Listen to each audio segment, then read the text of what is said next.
రాష్ట్రంలో కూటమి ప్రభుత్వం కొల్లు తీరిన తర్వాత దేవాలయాలకు అధిక ప్రాధాన్యత ఇస్తున్నారనడానికి అరసవల్లి రథసప్తం ఉత్సవాలు రాష్ట్ర పండగగా చేసి ఆ ఘనతను చరిత్రలో నిలిపి చేసినటువంటి ఘనత మాత్రం ఈరోజు శ్రీకాకుళం ఎమ్మెల్యేకి దక్కిందండలో ఎటువంటి అతిశక్తి లేదు.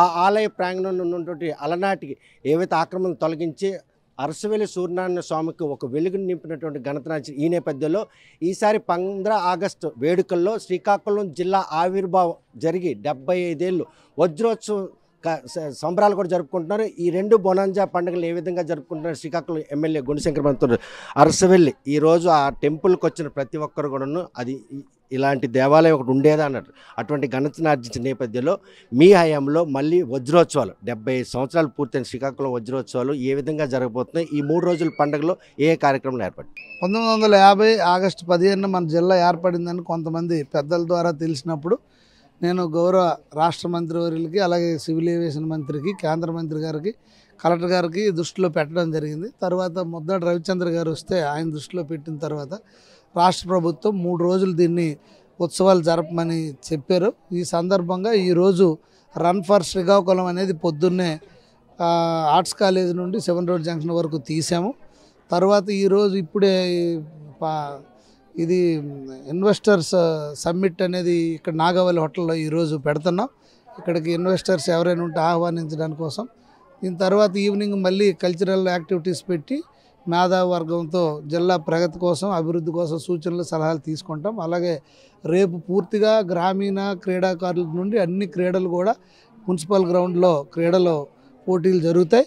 మళ్ళీ ఈవినింగ్ కల్చరల్ యాక్టివిటీస్ జరుగుతాయి. మళ్ళీ మేధావులతో మళ్ళీ సమావేశం ఉంటుంది. దాని తర్వాత ఎల్లుండి మార్నింగ్ 1 గంట వరకు ఉదయం నుండి 1 గంట వరకు స్వాతంత్ర దినోత్సవ సంబరాలు అవుతాయి. తర్వాత ఈవినింగ్ కల్చరల్ ప్రోగ్రామ్స్తో పాటు ఈ జిల్లాకి విశిష్ట సేవలు అందించిన కొంతమంది పెద్దలకి సత్కారం చేయడం జరుగుతుంది. తర్వాత 7 గంటల నుండి 9 గంటల వరకు ప్రముఖ నేపథ్య గాయకులు సినీ గాయకులు జానపద గాయకులైనటువంటి రామ్ మిరియాల గారిది చౌరస్తా బ్యాండ్ వారిది కార్యక్రమం హైదరాబాద్ వారు వస్తున్నారు. వాళ్ళు ఇది పెడుతున్నాం.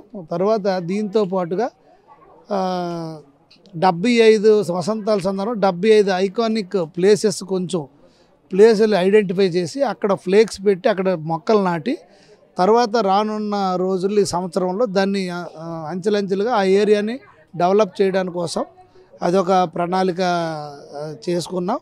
సో ఇది ఈ 3 రోజులు చేస్తూ ఒక స్తూపం కూడా 75 సంవత్సరాల సందర్భంగా గుర్తుండేటట్టుగా అదొకటి ప్రతిపాదిస్తున్నారు. దీనికి అన్నిటికీ కమిటీలు ఏర్పాటు చేశారు.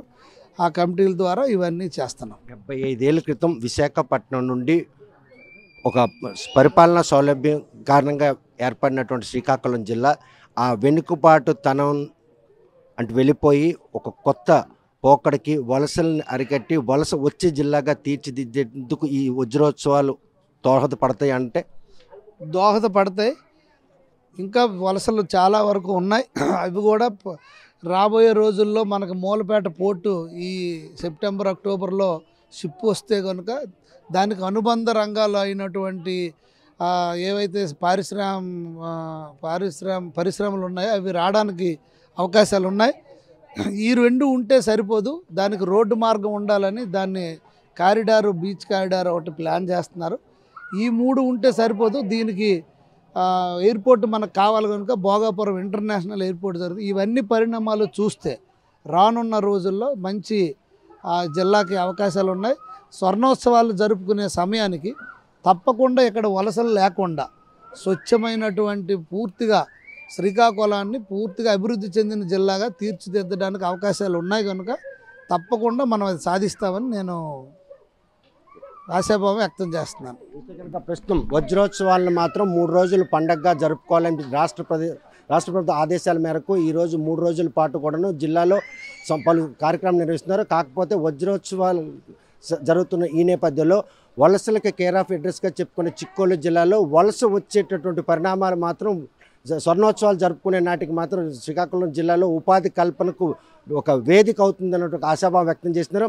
ప్రస్తుతం మాత్రం ఏదైతే మూలపేట పోర్టు షిప్ కనుక వచ్చినట్టయితే దానికి ఇన్నోవేషన్గా కార్గో ఎయిర్పోర్ట్, అదేవిధంగా కోస్టల్ కారిడార్ విస్తరణ 193 కిలోమీటర్ల తీరం విస్తరించినట్టు శ్రీకాకుళం జిల్లాలో భవిష్యత్తులో మాత్రం ఉపాధి కల్పనకు చిక్కోలు జిల్లా వేదిక అవుతుందని ఆయన ఆశకు అనుగుణంగానే ఈరోజు రాష్ట్ర ప్రభుత్వం కూడా అటువంటి పరిశ్రమలు కావచ్చు, అటువంటి అభివృద్ధి తీసుకొస్తుందన్నటువంటి పరిణామాలు మాత్రం సుస్పష్టంగా కనిపిస్తున్నాయి. ఎటువంటి అతిశక్తులు. వీడియో జర్నలిస్ట్ రామకృష్ణతో సత్యం, RTV శ్రీకాకుళం. తెలుగులో న్యూస్ కి ఫాస్టెస్ట్ యాప్ ఇప్పుడు టోటల్లీ న్యూ అవతార్లో జస్ట్ 5 seconds లో complete news.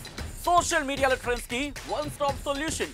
Live TV app voice search option తో ఇప్పుడే డౌన్లోడ్ చేయండి లేదా అప్డేట్ అయిపోండి. యాప్ లింక్ డిస్క్రిప్షన్ లో ఉంది.